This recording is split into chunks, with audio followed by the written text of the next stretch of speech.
Hi everyone, Akhil here and I'm going to showcase my lemon experiment.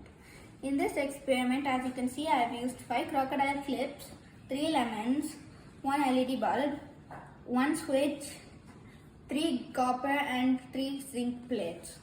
What happens here is that a lemon citric acid produces electricity which is sent through these crocodile clips, and these 3 lemons keep amplifying that electricity, so the 3 lemons totally produce 2 volts which are then sent to this light bulb. 2 volts is just enough to light it up, and I can control the entire thing with this switch.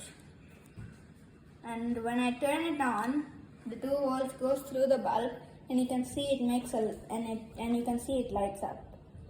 Off, on, off, on.